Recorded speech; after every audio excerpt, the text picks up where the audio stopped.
Assalamualaikum warahmatullahi wabarakatuh. Kami dari kelompok 11 Ekonomi Pembangunan akan mempresentasikan hasil diskusi kami, yaitu perdagangan dan industrialisasi, dengan beranggotakan Astuti Katmilasari, Muhammad Amam Faryansyah, dan Putri Mayang Ramadanti. Yang pertama, kebijakan substitusi impor dan promosi ekspor. A. Kebijakan substitusi impor. Kebijakan substitusi impor merupakan kebijakan reproduksi di dalam negeri terhadap barang-barang yang tadinya diimpor. Kebijakan ini paling sering ditempuh pada tahap awal pembangunan ekonomi, khususnya pembangunan industri. Manfaat positif yang diperoleh dan kebijakan substitusi impor. 1. Mengurangi ketergantungan pada impor. 2. Memperkuat sektor industri. 3. Memperluas kesempatan kerja. Dan 4. Menghemat devisa. B. Kebijakan promosi ekspor. Promosi ekspor merupakan salah satu alternatif mengatasi cepat jenuhnya pasar domestik, sebab pasar luar negeri relatif jauh lebih besar daripada pasar domestik. Kebijakan promosi ekspor umumnya dilakukan setelah berhasil melakukan substitusi impor. Kendati ada juga yang melakukan secara bersamaan. 4 faktor kebijakan promosi ekspor mampu mendorong pertumbuhan ekonomi yang lebih pesat dibandingkan kebijakan substitusi impor. 1. Kaitan sektor pertanian dengan sektor industri. Misalnya, agroindustri yang berkembang karena berorientasi pada bahan baku pertanian. Dengan adanya kaitan ini, maka pemerintah sektor industri terhadap sektor pertanian tetap dapat dipertahankan. 2. Skala ekonomi dapat dicapai karena permintaan ekspor yang skalanya cukup besar, sehingga dapat diproduksi secara manufaktur atau massal. 3. Meningkatnya persaingan atas prestasi perusahaan karena kuatnya persaingan pada pasar dunia. 4. Dampak kekurangan devisa atas pertumbuhan ekonomi dapat diatasi.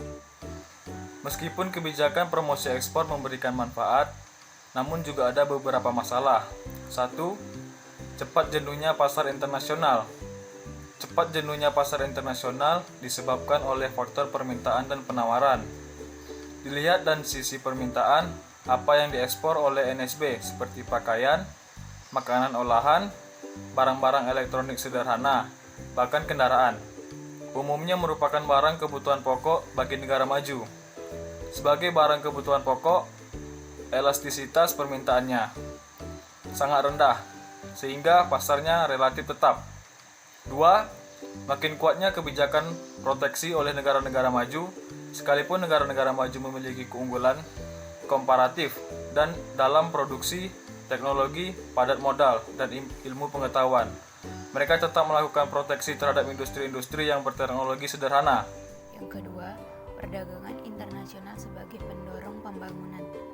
Menurut Vala Adolf, perdagangan internasional yaitu sebuah proses tukar-menukar yang berdasarkan atas kehendak dari masing-masing negara sukarela.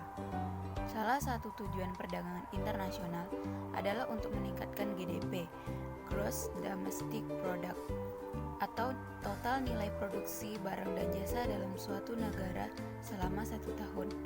Dampak yang ditimbulkan dari perdagangan internasional dapat dirasakan dari segi kepentingan sosial, politik, dan ekonomi untuk membantu mendorong kemajuan industrialisasi, transportasi, globalisasi, dan hadirnya perusahaan multinasional.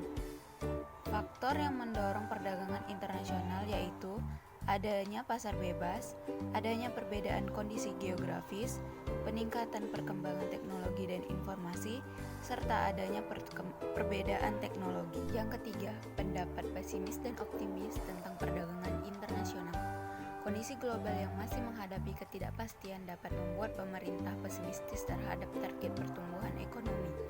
Pemerintah masih yakin pertumbuhan ekonomi 2019 lebih tinggi dari tahun ini. Sementara, ekonomi dan lembaga lokal dan internasional menilai pemerintah tak akan mampu mencapai target.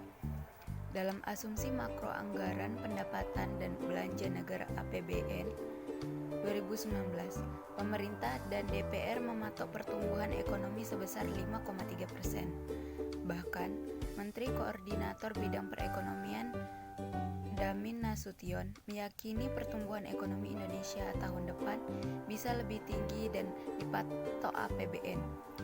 Sedangkan tahun ini dia memprediksi hanya akan tumbuh 5,2%, lebih rendah dari target APBN 2018 sebesar 5,4%. Tahun depan bisa tinggi sedikit dari tahun ini, mencapai 5,3% sampai 5,4%, kata Damin di Gedung Bursa Efek Indonesia. Sentimen tahun politik akan menggerek pertumbuhan ekonomi 2019.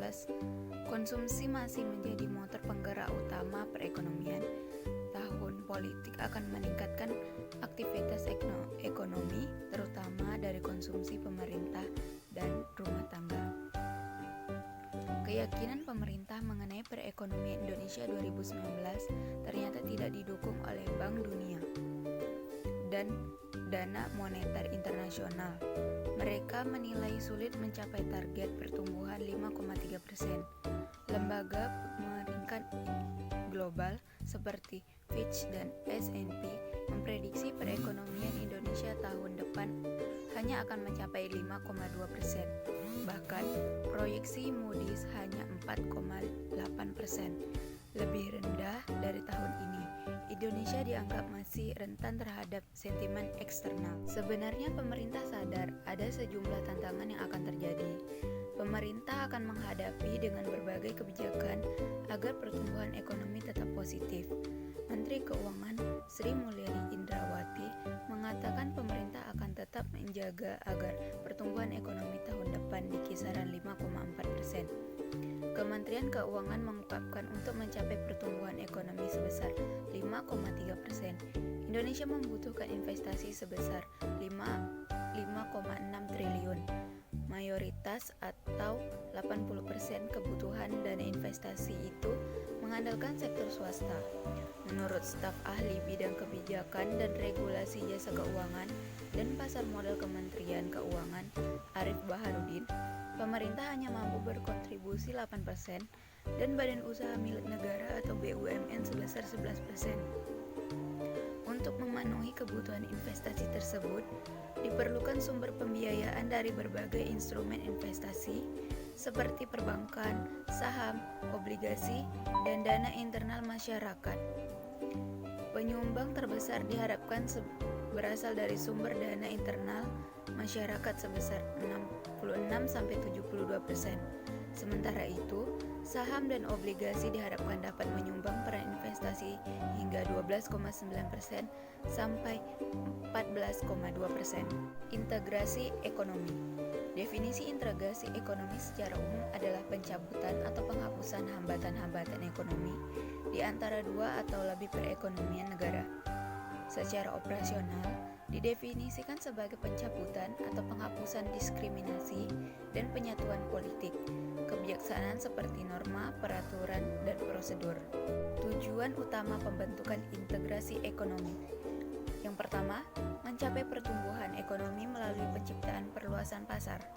Yang kedua, meningkatkan standar kehidupan masyarakat antar negara anggota dan mengurangi tingkat disparitas di antara sesama negara anggota.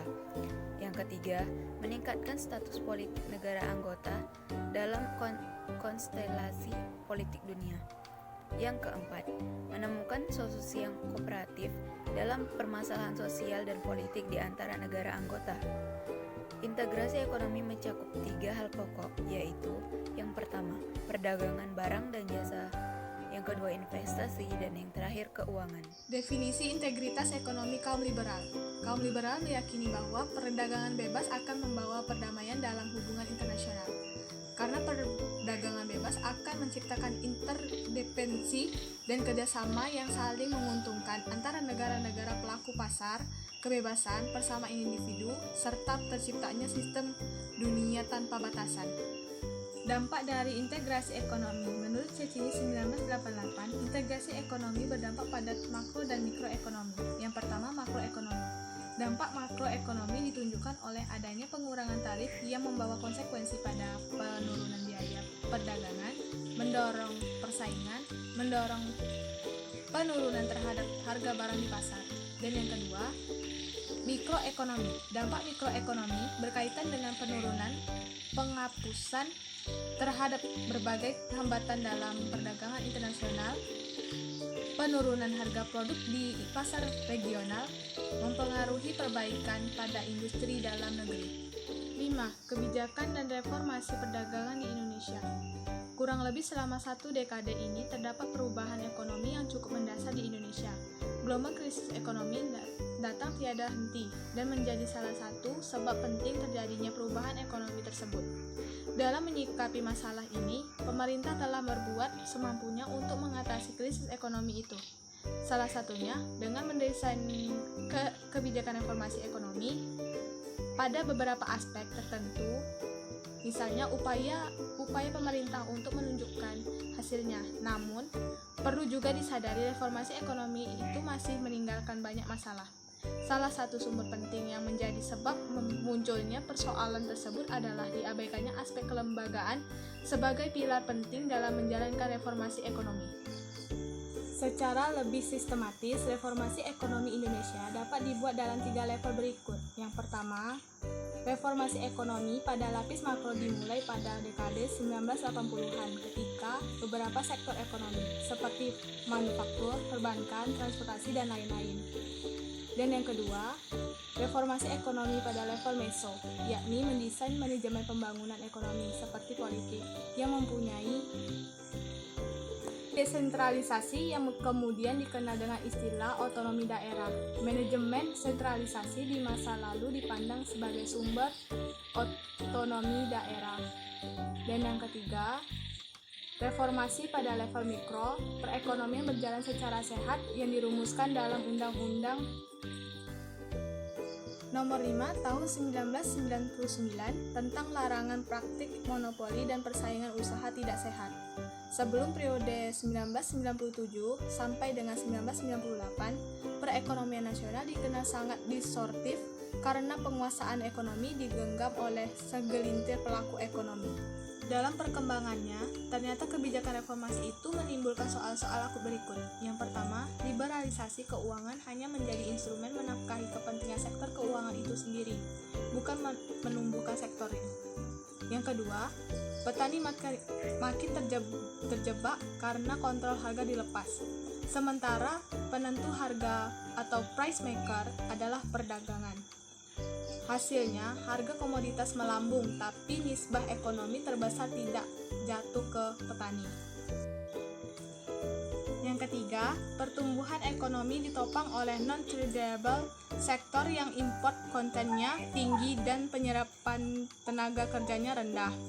Yang keempat, marginalisasi pelaku ekonomi tradisional akibat dan skala kecil kalah bersaing dengan pelaku ekonomi besar di sektor perdagangan. Yang kelima, ketimpangan pendapatan meningkat seiring lajunya pertumbuhan ekonomi yang tinggi. Dalam kasus Indonesia, reformasi gelombang pertama justru menyentuh sektor keuangan, khususnya kontrol modal. Kebijakan liberalisasi sektor keuangan ini dijalankan saat sektor perdagangan masih diselimuti oleh praktik proteksi dan iklim monopoli yang pekat. Menurut Basri dan Hill tahun 2002 menunjukkan sampai tahun 1995, kebijakan perdagangan masih bersemangat proteksionis. Dengan kata lain, liberalisasi sektor keuangan di Indonesia mendahului sektor perdagangan atau berbeda dengan China dan India. Berikutnya, berbasis perekonomian Indonesia berada di sektor pertanian, industri, dan perdagangan dengan masalah rata-rata kepemilikan lahan yang sempit di sektor pertanian, lokal konten yang rendah di sektor industri, dan dominasi pelaku ekonomi skala ekonomi besar di sektor perdagangan. Dalam agenda reformasi, problem itu diatasi dengan kebijakan pelepasan kontrol di komoditas pertanian, promosi non-tradable sektor, dan penciptaan akses yang luas bagi sektor perdagangan besar.